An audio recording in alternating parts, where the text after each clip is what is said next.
नमस्कार भाई, सभी लोगों को मोस्ट वेलकम है आज के सेशन में। क्या हाल चाल है आप लोगों के? आइए जल्दी से कमेंट में, कैसे हैं आप सभी लोग? आओ फटाफट। संदीप, हरिशंकर, हरिओम, लक्ष्मीकांत का कमेंट आ रहा है, सर आप गैप बहुत करते हैं। मतलब किस चीज में गैप हो गया? बावला हो गया क्या? कौन सा गैप हो गया? क्यों भाई? सही तो क्लास चल रही है आप लोगों की।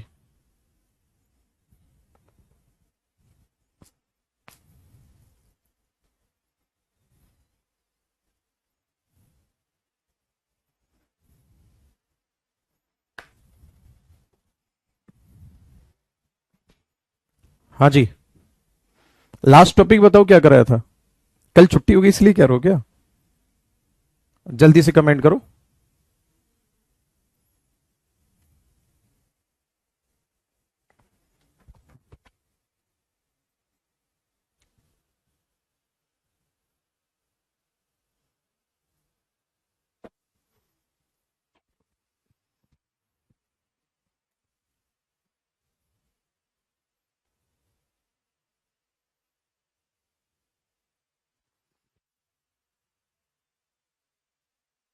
कौन सा प्लेट्यू कराया था मैंने, एक बार कमेंट करके बताओ मुझे। कार्बी एनलॉन्ग प्लेट्यू तक हो गया था, ठीक है। चलो आज आप लोग हेडिंग डालो जल्दी से, छोटा नागपुर प्लेट्यू।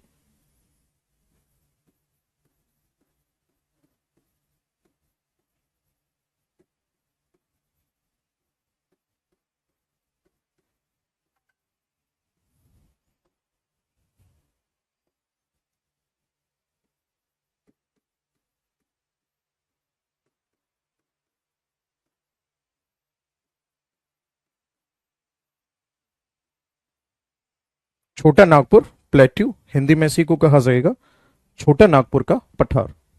ठीक है, देखो ध्यान से। अगर मैं बात करूंगा आपसे छोटा नागपुर प्लेट्यू की, तो सबसे पहली बात, ये कितने स्टेट में फैला हुआ है?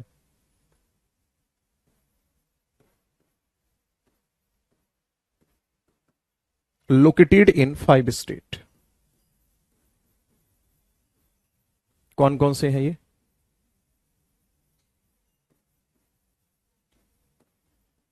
झारखंड, वेस्ट बंगाल, उड़ीसा,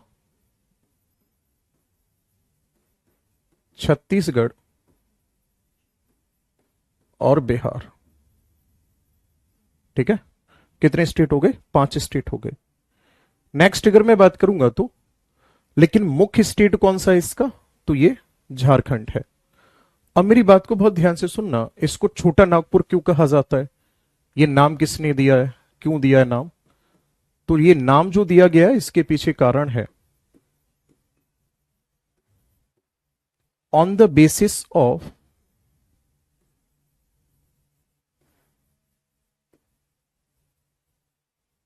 नाग डायनेस्टी, है ना? किसके बेस पर दिया गया है ये, तो आपका आंसर होगा नाग वंश के आधार पर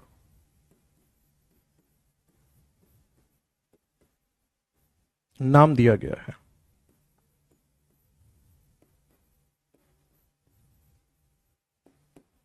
ठीक है, किसके आधार पर? तो आपका आंसर होगा नागवंश के आधार पर यह नाम दिया गया है, बिल्कुल उसी पेनिनसुला प्लेट्यू में। अब गौर से सुनना मेरी बात को, मान लेते हैं कि हम ये छोटा नागपुर का प्लेट्यू है।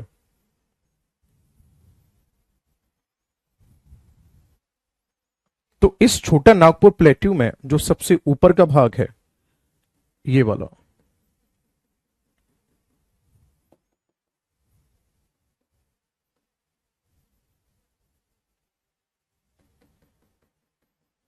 ये भाग पूरी तरह से अलग है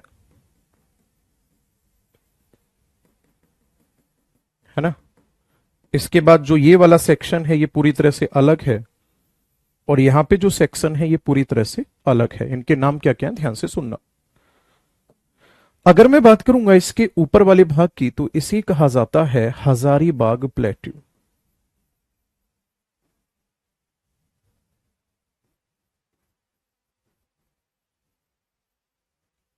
इसे कहा जाता है हजारीबाग का पठार।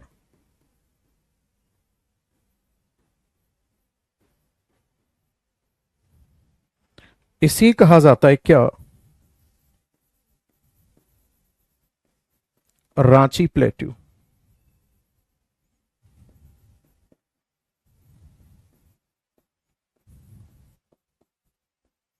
और इसे कहा जाता है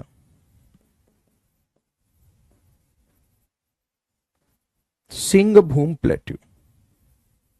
ये सब छोटा नागपुर प्लेट्यू में ही आते हैं, मतलब 3 सेक्शन में डिवाइडेड है। ममता कुमारी इतने कमेंट नहीं करते, और ना ही कोई पीएनजी मिलेगी आपको, अपने नोट्स खुद बनाने। ओके, इसी कहा जाएगा सिंहभूम पठार।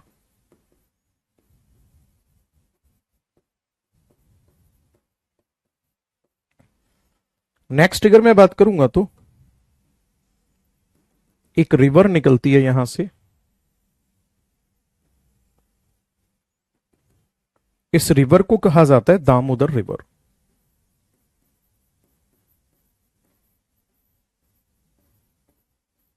मतलब दामोदर नदी के नॉर्थ में जो है वो हजारीबाग प्लेट्यू है, ठीक। और इसी के जो साउथ में है वो क्या है? रांची प्लेट्यू है। बात क्लियर है यहां तक? नेक्स्ट अगर मैं बात करूंगा तो इसके पश्चिम का जो ये वाला क्षेत्र है, रांची पठार के इधर ये वाला, इसे क्या कहा जाता है? तो आपका आंसर होगा इसे पार्टलैंड कहा जाता है। इसे पाट भूमि कहा जाता है। क्या कहा जाता है इसको? पाट भूमि कहा जाता है। ओके, नोट करो इस पूरे को, फिर एक एक करके पढ़ना शुरू करते हैं। शुरुआत करेंगे हम लोग कहां से? हजारीबाग प्लेट्यू से। ओके, हाँ जी।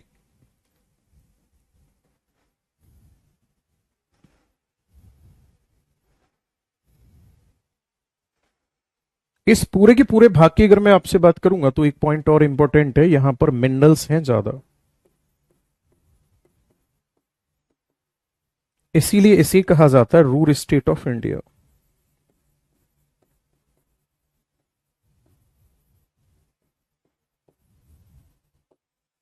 इसे कहा जाता है भारत का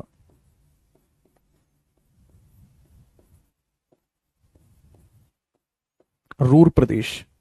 और अगर आपसे ये पूछा जाता है एक्चुअल में रूर है क्या, तो एक्चुअल में जो रूर है वो जर्मनी की जगह है। एक्चुअल में रूर क्या है? जर्मनी की जगह है। ठीक है, इतना पूरा नोट करेंगे फिर आगे बढ़ते हैं।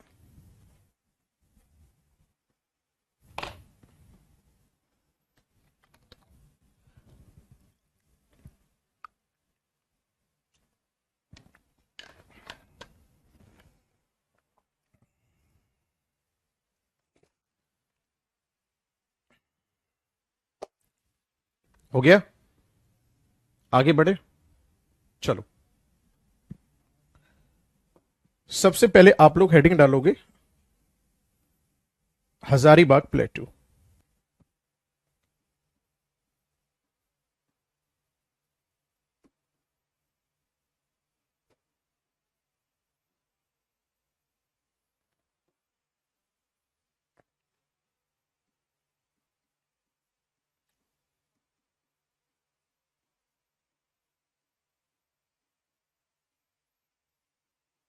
हजारीबाग का पठार, ठीक है ना। अगर मैं आपसे बात करूंगा हजारीबाग प्लेट्यू की, तो मेरी बात को बहुत गौर से सुनना समझना। ये है नॉर्थ पार्ट ऑफ प्लेट्यू।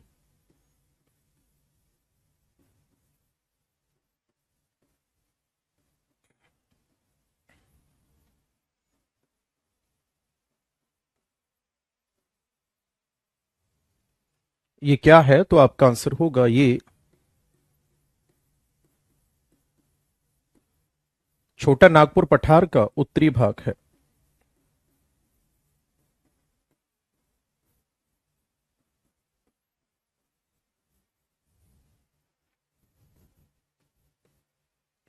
और कहां पे फैला हुआ है ये? तो आपका आंसर होगा ये फैला हुआ है झारखंड और बिहार के बॉर्डर पे, है ना।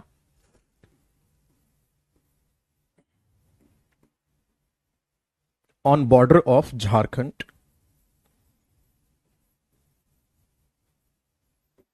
एंड बिहार, है ना,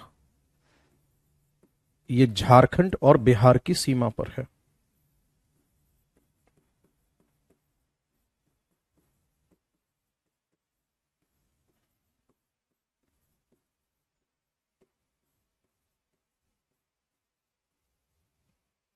झारखंड और बिहार की सीमा पर फैला हुआ है।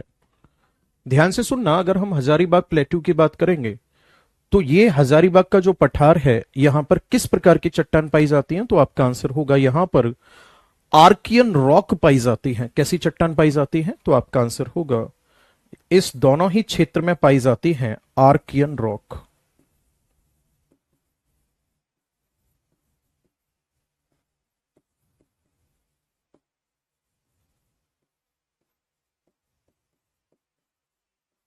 आर्कियन चट्टान पाई जाती है। जो ये आर्कियन चट्टान है, इसमें मिलता है क्या, यहां पे पाया जाता है best quality of mica found. इसमें बेहतर बेहतर किस्म का कोयला पाया जाता है।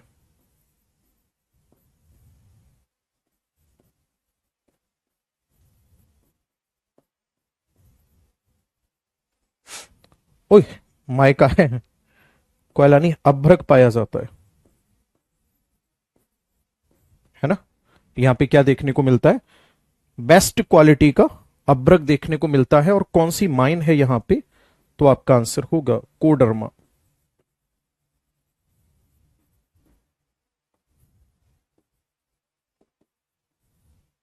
यहां पर क्या है,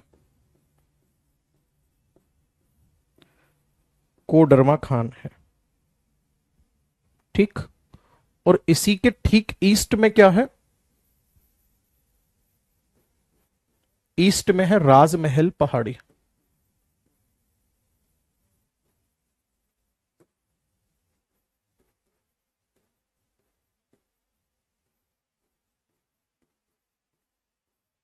ईस्ट में क्या है, राजमहल पहाड़ी है।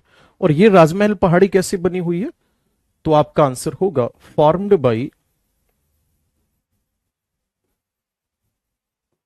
लावा डिपोजिशन, है ना, ये लावा जमाव से बनी है।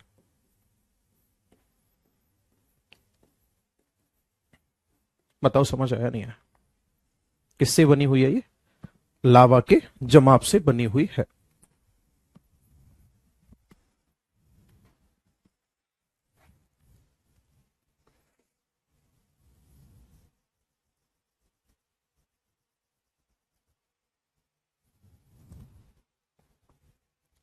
चाहो तो इसको नंबरिंग भी दे देते हैं।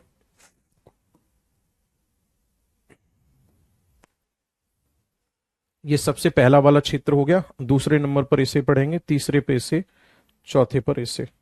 चार भागों में डिवाइड कर लिया हमने इसको। ओके।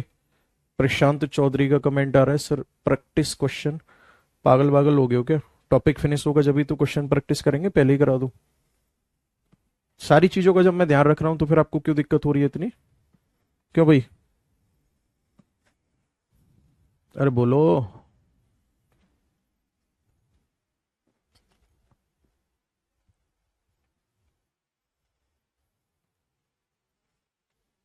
बढ़े आगे।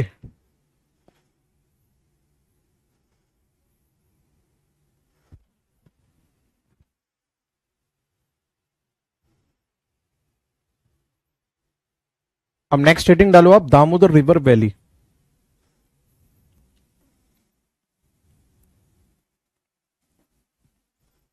सेकंड पार्ट क्या है,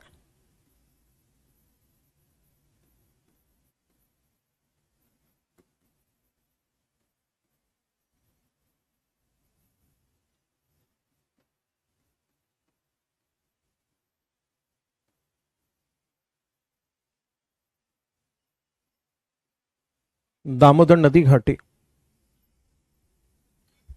अगर मैं बात करूंगा दामोदर रिवर घाटी की, तो इसमें सबसे पहला पॉइंट होगा, ध्यान से सुनना,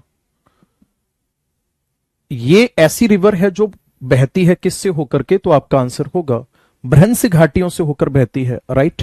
जैसे नर्मदा और ताप्ती नदी बहती है ना, वैसे ही ये नदी भी भ्रंश घाटियों से होकर बहती है। ओके, मैं लिख रहा हूं, इट फ्लो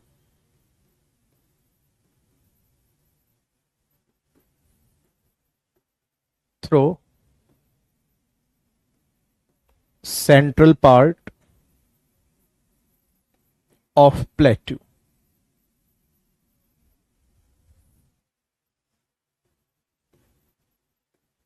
यह पठार के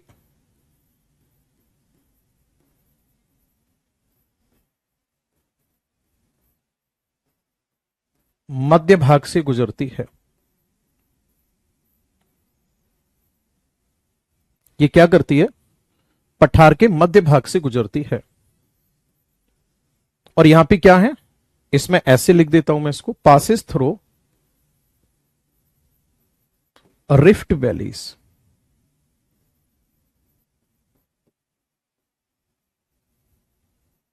है ना, ये भ्रंश घाटियों से होकर गुजरती है।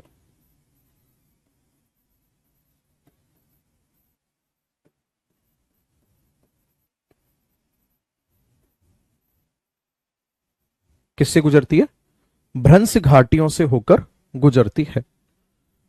भ्रंश घाटियों से होकर जब गुजरती है ना, तो इसके क्षेत्र में पाया जाता है गोंडवाना कोल रिजर्व पाया जाता है।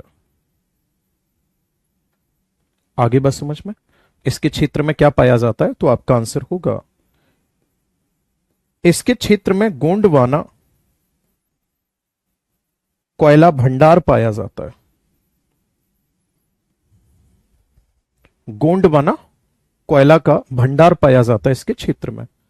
अब इस दामोदर वैली की अगर हम बात करेंगे तो ये कहां कहां पर है, जैसे वेस्ट बंगाल में है।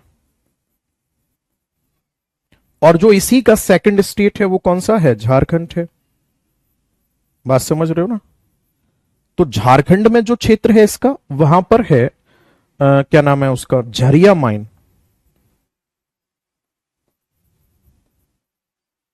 और जो वेस्ट बंगाल में है वो है रानीगंज माइन।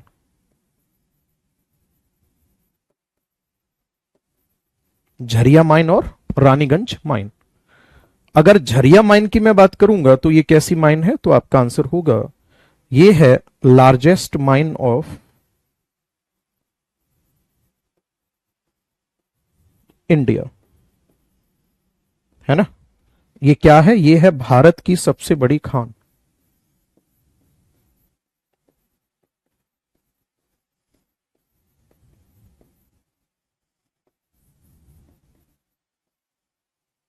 और रानीगंज की अगर मैं बात करूंगा तो ये क्या है, ये है फर्स्ट माइन ऑफ इंडिया।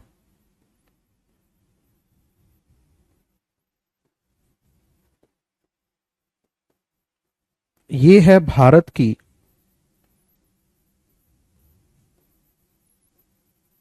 पहली खान। आगे बात समझ में, ये क्या है, ये भारत की पहली माइन है। एक बार सारे लोग कमेंट में और ये बताओ मजे आ रहे हैं नहीं, कंटेंट कैसा लग रहा है आप लोगों को। इसीलिए इस रिवर वैली को कहा जाता है, ध्यान से सुनना, इसे कहा जाता है रूर ऑफ इंडिया। इसे भारत का रूर कहा जाता है।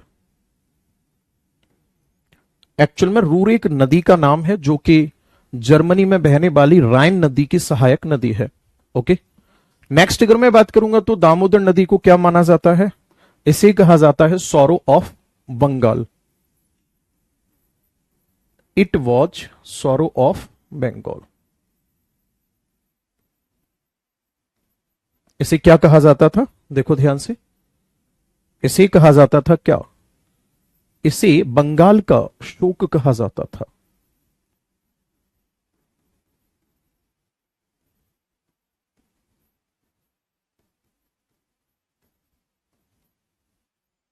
क्या कहा जाता था इसको, बंगाल का शोक कहा जाता था। एक बार सारे लोग कमेंट में आके बताएंगे। लेकिन हुआ क्या यहां पे, आप लोगों ने सुना होगा हमारे इंडिया में 1948 में मल्टीपर्पज प्रोजेक्ट यानी बहुउद्देशीय परियोजनाओं की शुरुआत की गई। उसके अंतर्गत दामोदर वैली कॉरपोरेशन की स्थापना की गई और दामोदर वैली कॉरपोरेशन के अंतर्गत यहां पर डैम बनाए गए थे। तो उन डैम के माध्यम से फ्लड को कंट्रोल कर लिया गया। तो प्रेजेंट टाइम में बंगाल का शोक नहीं है, पहले कहा जाता था। ओके, मैं लिख रहा हूं यहां पे, अंडर दामोदर वैली कॉरपोरेशन,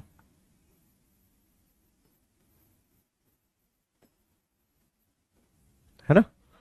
हम यहां लिख सकते हैं क्या, under Damodar valley corporation by construction of dam.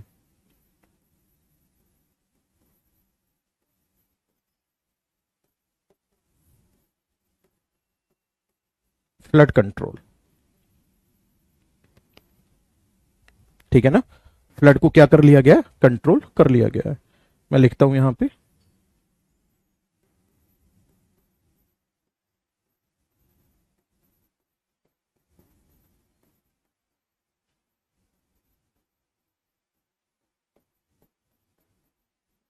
Damodar घाटी निगम के अंतर्गत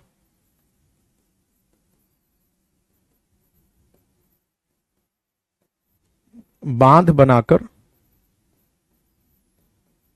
बाढ़ को नियंत्रित कर लिया गया है।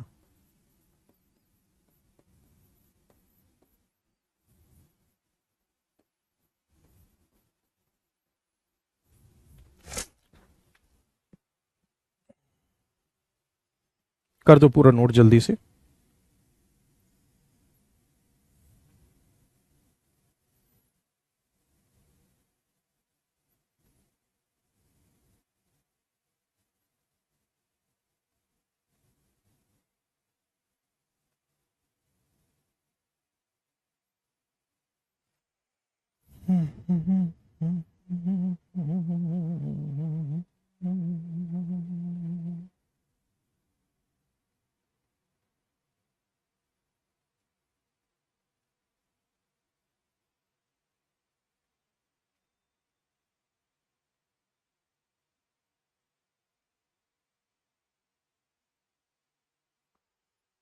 सब कुछ ठीक चल रहा है।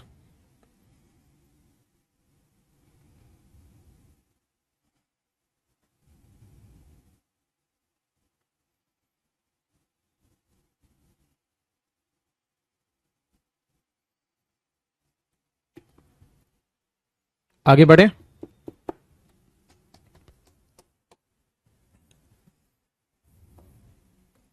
हेडिंग डालो अब आप, तीसरा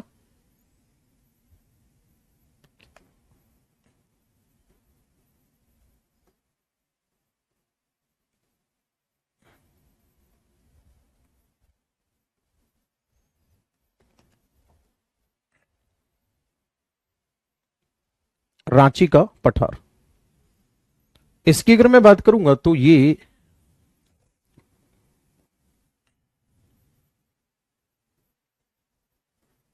अपलिफ्टेड प्लेट्यू है।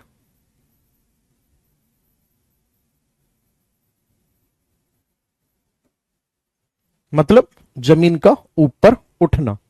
आगे बात समझ में, जमीन का क्या होना, ऊपर उठना। यह उत्थान द्वारा निर्मित पठार है।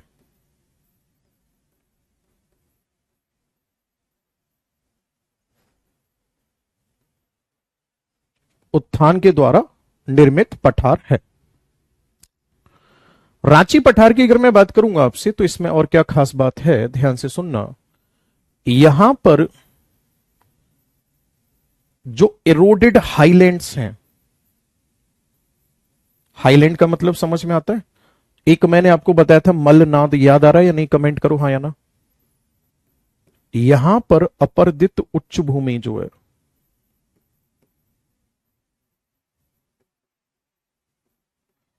उसे क्या कहा जाता है, अपर्दित उच्च भूमि को पार्टलैंड कहा जाता है।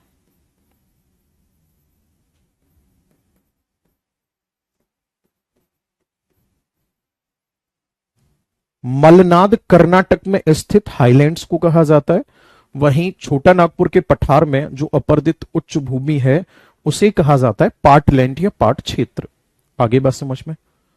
और इस पाट क्षेत्र पे लैटेराइट सॉइल पाई जाती है, और जहां जहां लैटेराइट होगा, लैटेराइट एक लंबे समय के बाद परिवर्तित होकर के बॉक्साइट में कन्वर्ट हो जाता है। आगे बात समझ में। Laterite and bauxite reserve found.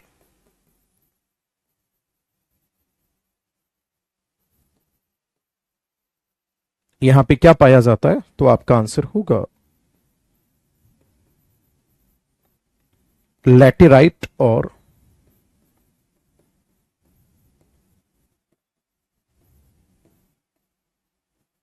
Bauxite भंडार पाए जाते हैं।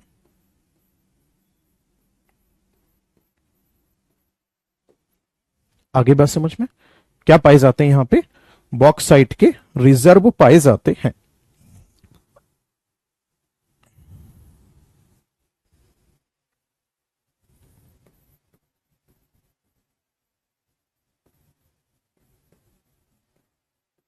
ये माइन है यहां पे दो, एक है लातेहार और एक है लोहदरगा।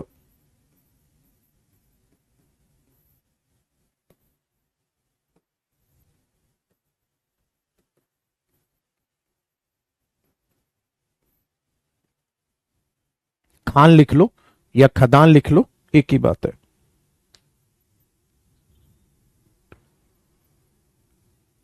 अब यहां पे जो ये पार्टलैंड्स पर एरोडेड भूमि है, यहां पे टेबल लाइक स्ट्रक्चर बनता है ऐसे ही हो। तो जो बड़ा स्ट्रक्चर बनता है पार्टलैंड का उसे तो कहा जाता है मीसा, और जो छोटा स्ट्रक्चर होता है उसे कहा जाता है बूटी,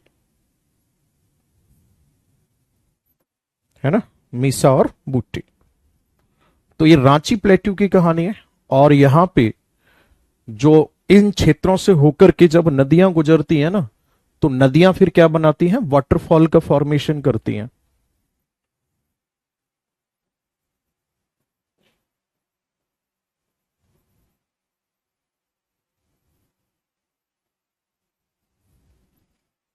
यहां पर नदियां क्या करती हैं, नदियां जलप्रपात बनाती हैं।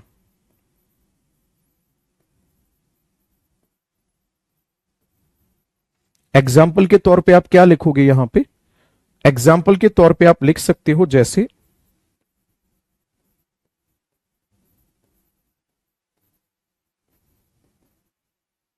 सुवर्ण रेखा रिवर।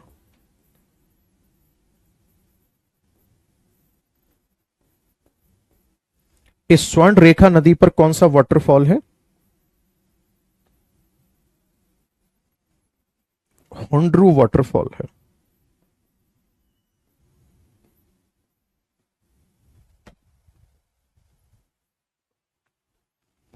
हिमांशी आपका कमेंट पढ़ लिया मैंने, इतने कमेंट नहीं करते। ओके।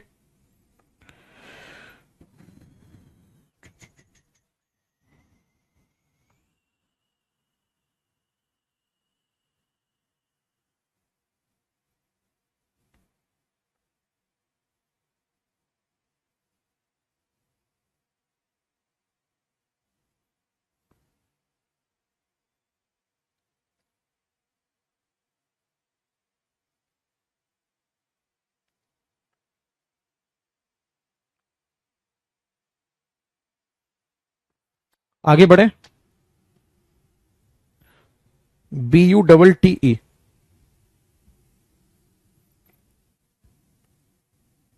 क्या चक्कर भाई, एक दिन छुट्टी क्या कर दी, गुस्सा हो गए क्या तुम लोग।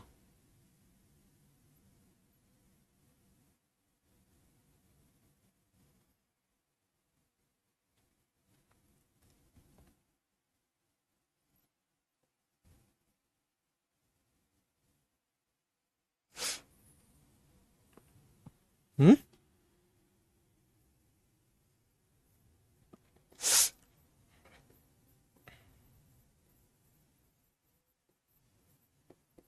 टेबल जैसे स्ट्रक्चर है।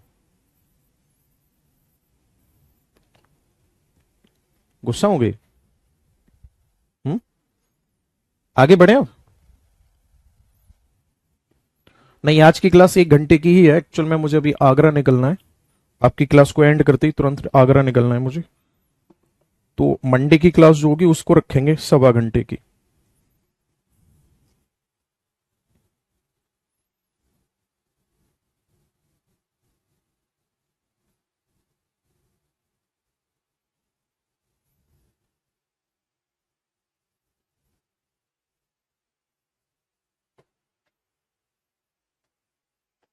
मस्त रहा करो यार, क्यों परेशान हो? अब तो देखो कितना चेंज कर लिया मैंने आपको, अपने आप को।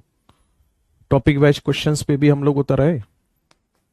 और ये प्लेट्यू वाला टॉपिक फिनिश होने दो, खींच के क्वेश्चन बनाऊंगा।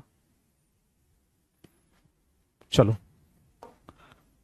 नेक्स्ट हेडिंग डालो अब आप, सिंह भूम।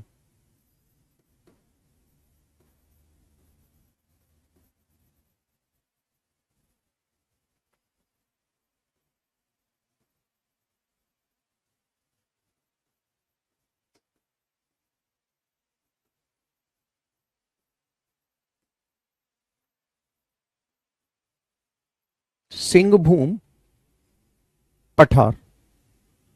अगर मैं बात करूंगा सिंह भूम पठार की, तो गौर से सुनना मेरी बात को, इसमें क्या खास है सर? यहां पे धारवाड़ रॉक पाई जाती है।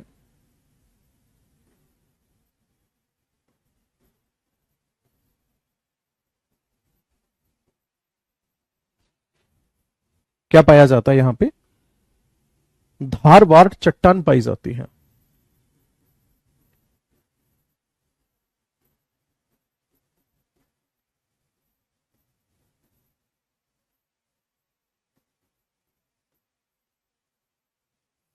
इस वाले क्षेत्र में, ठीक। धारवाड़ चट्टान पाई जाती है यहां पे। और याद रखना, मैं पहले भी बता चुका हूं पिछली क्लास में, कि जहां धारवाड़ और चट्टान होंगी वहां पे मेटलिक मिनरल्स का जो रिजर्व होगा वो कम होगा या ज्यादा होगा? आपका आंसर होगा मेटलिक मिनरल्स का रिजर्व होगा ज्यादा। ओके,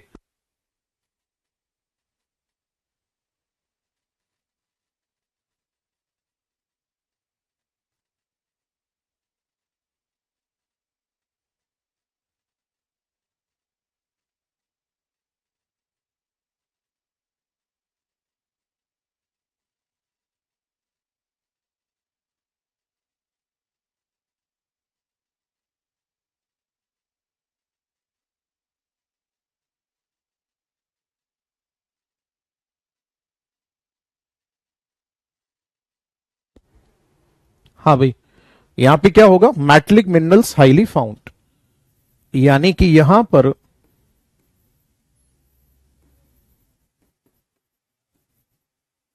धात्विक खनिज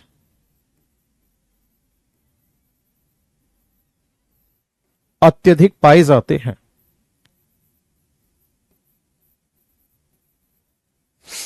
यहां पे क्या होता है? जो धात्विक खनिज है वो बहुत ज्यादा पाए जाते हैं। जैसे अगर मैं आपसे बात करूंगा अगर मैं आपसे बात करता हूं, दो नदियां हैं, एक का नाम है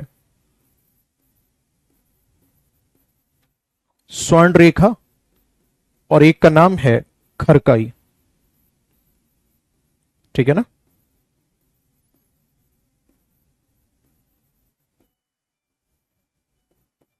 स्वर्ण रेखा और खरकाई, दो नदियां हैं। दोनों नदियों का जो संगम है ना, इन दोनों नदियों के संगम पर बसा हुआ है Jamshedpur.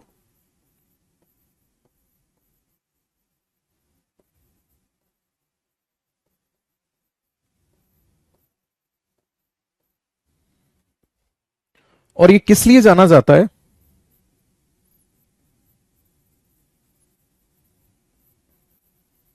Known for steel industry.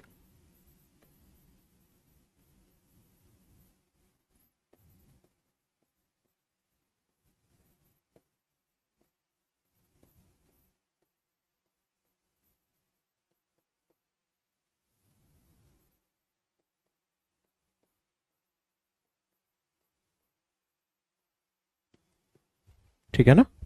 Steel उद्योग के लिए जाना जाता है। यानी कि यहां इस वाले क्षेत्र की अगर हम बात करेंगे तो यहां पर क्या है? तो आपका आंसर होगा, यहां पर बड़े रिजर्व पाए जाते हैं। ठीक, जैसे अगर मैं आपसे बात करता हूं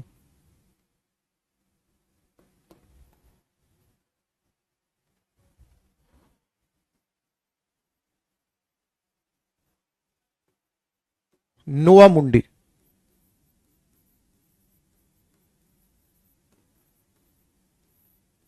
तो यहां पर देखने को मिलेगा आपको आयरन ओर।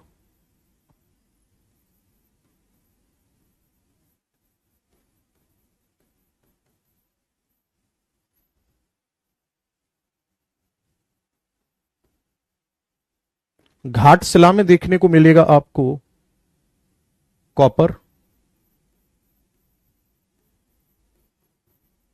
या तांबा।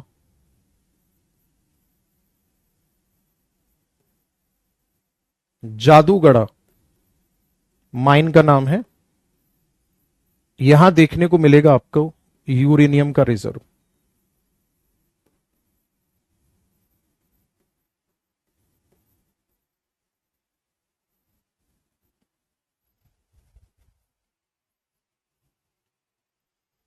इन दोनों के संगम पर है जमशेदपुर।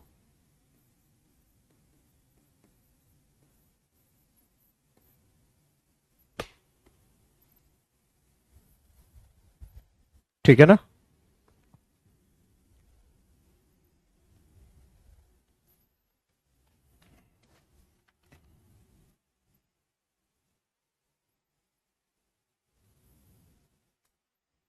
और इसी का जो साउथ एक्सटेंशन है सिंह भूमि प्लेट्यू का,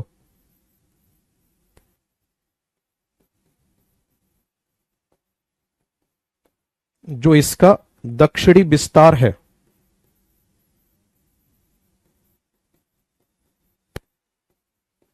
वो देखने को मिलता है उड़ीसा में। और उड़ीसा में पड़ती है क्या?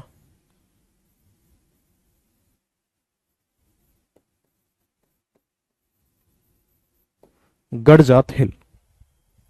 ठीक है।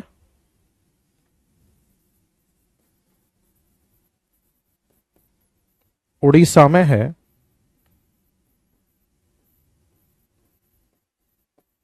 गड़जात पहाड़ी। आगे बात समझ में। और ये जो गड़जात पहाड़ी है, इसी गड़जात पहाड़ी के पास में पड़ता है क्या? मयूरभंज पड़ता है,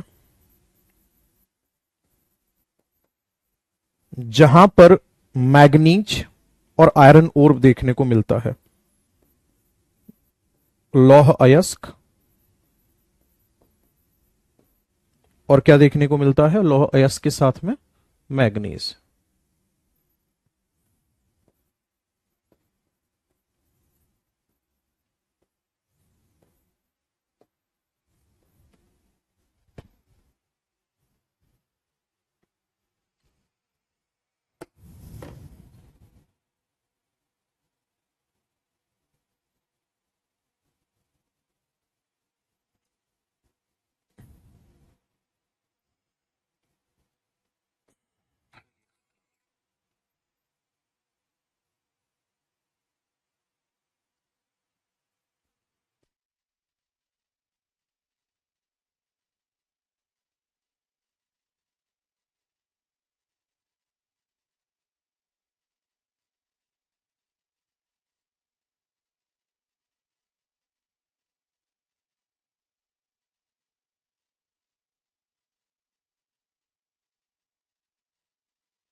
हाँ जी,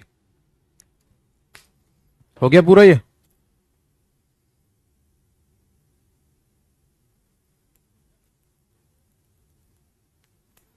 छोटा नागपुर प्लेट्यू को हमने 4 सेक्शन में डिवाइड कर लिया टोटल, और चारों के चारों सेक्शन हम लोगों ने पढ़ लिए। इसको अच्छे से तैयार कर लेना, खींच के क्वेश्चंस बनाएंगे यहां से। ओके।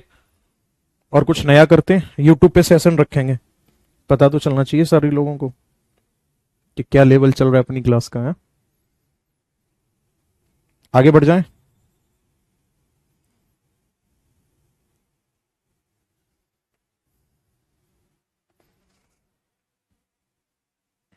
नोट हुआ।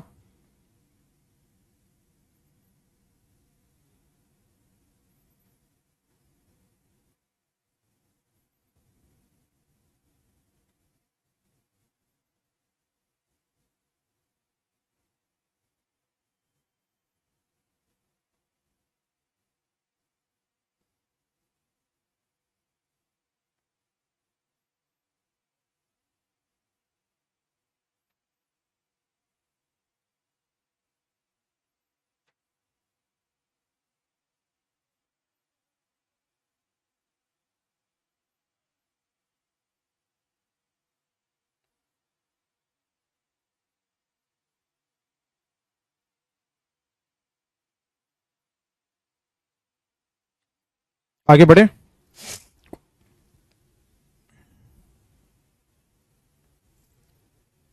ये सब माइन के नाम है, नोआ मुंडी, घाटशिला, जादूगढ़। चलो नेक्स्ट हेडिंग डालो बाप, दंड का रण्य।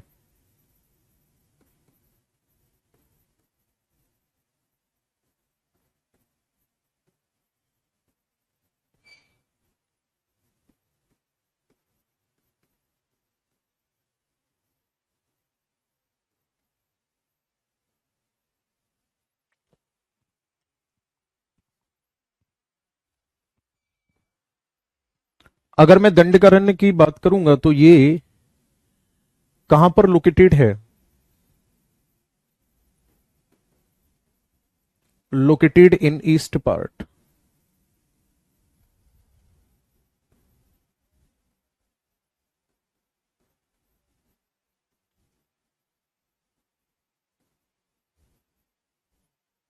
पूर्वी भाग में स्थित है दंडकारण्य का जो पठार है, और ये फैला हुआ है छत्तीसगढ़ में, आंध्र प्रदेश में,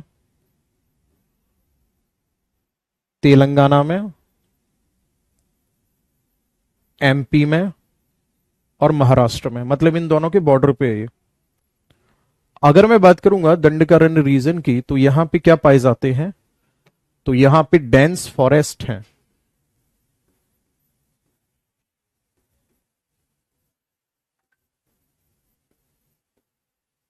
यहां पर क्या पाया जाता है? तो आपका आंसर होगा सघन वन पाए जाते हैं,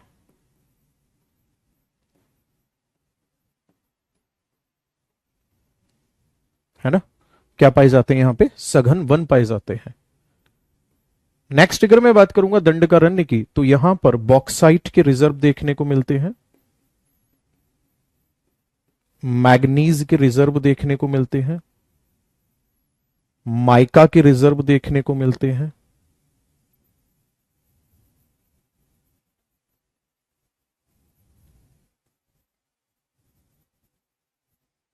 है ना। बॉक्साइट, मैग्नीज और माइका के यहां पे रिजर्व पाए जाते हैं। ठीक है। नेक्स्ट अगर मैं बात करूंगा तो इसमें और बढ़ाना चाहो तो बढ़ा लेना, कॉपर भी आता है इसमें। इन सब के रिजर्व पाए जाते हैं। अगर इसके नॉर्थ में पूछा जाता है आपसे क्या है, और इसके साउथ में क्या पड़ता है, तो देखो साउथ में तो है तेलंगाना प्लेट्यू,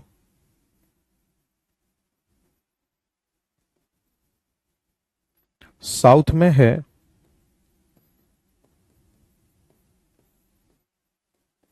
तेलंगाना का पठार। ठीक है ना। साउथ में क्या है इसके? तेलंगाना का पठार है। और वहीं अगर नॉर्थ की मैं बात करूंगा आपसे, तो नॉर्थ में है छत्तीसगढ़ बेसिन।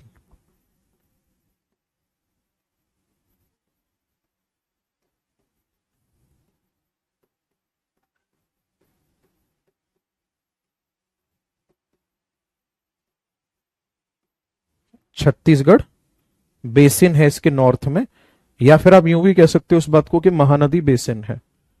इस वाले क्षेत्र की अगर मैं बात करूंगा तो ये इकोनॉमिकली डेवलप नहीं हो पाया है। ओके।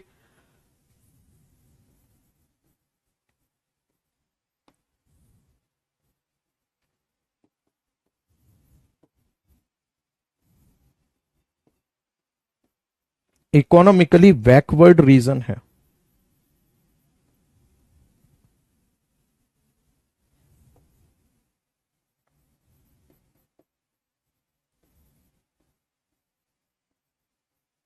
आर्थिक रूप से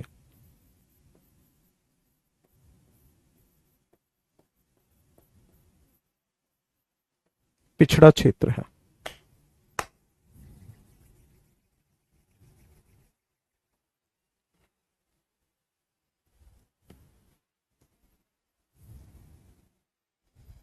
आर्थिक रूप से अगर देखा जाए तो कैसा क्षेत्र है ये? आर्थिक रूप से पिछड़ा क्षेत्र है।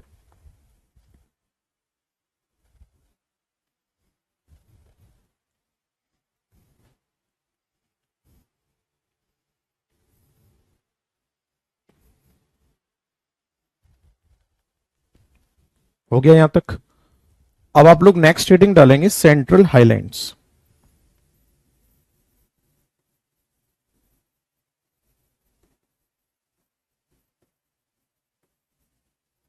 हिंदी में कहा जाता है इसको केंद्रीय उच्च भूमि।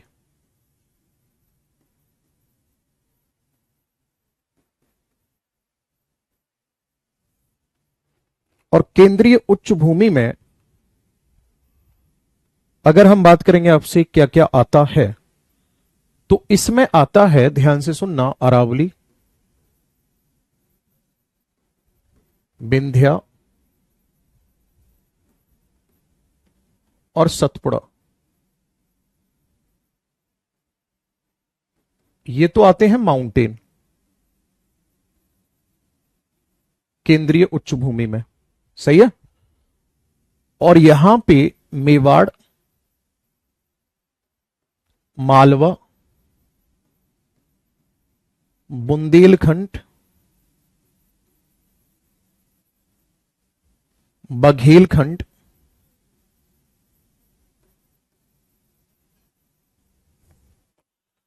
इन सभी की अगर मैं बात करूंगा तो ये आते हैं प्लेट्यू, ये आते हैं पठार। इसे कहा जाएगा सेंट्रल हाईलैंड या केंद्रीय उच्च भूमि के नाम से इसको जाना जाएगा। अब देखो ध्यान से,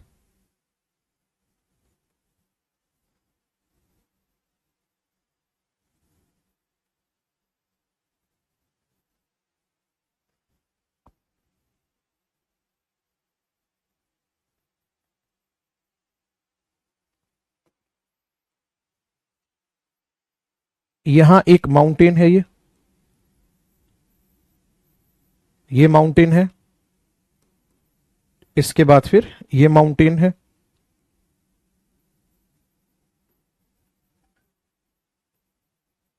ये है केंद्रीय उच्च भूमि। आगे बात समझ में? भाई अगर आप इनके नाम लिखना चाहोगे तो नाम क्या क्या हो जाएंगे? नीचे वाला हो जाएगा सतपुड़ा, ये वाला हो जाएगा विंध्या, और ये वाला हो जाएगा अरावली। ठीक है। और अगर मैं बात करूंगा इस पूरे के पूरे भाग की, तो ये हो जाएगा जी प्लेट्यू। ये क्या हो जाएंगे? पठार हो जाएंगे। बात समझ में आ रही है नहीं? तो इन सब की अगर मैं बात करूंगा तो जो ये केंद्रीय उच्च भूमि है, ये केंद्रीय उच्च भूमि करती क्या है? पहली बात तो ये एक वाटर डिवाइडर है।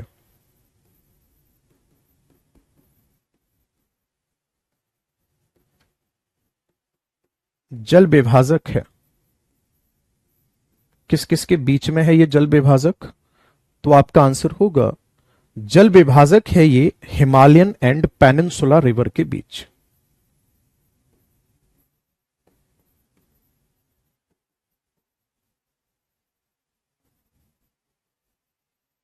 है ना? हिमालय और प्रायद्वीपीय नदियों के मध्य।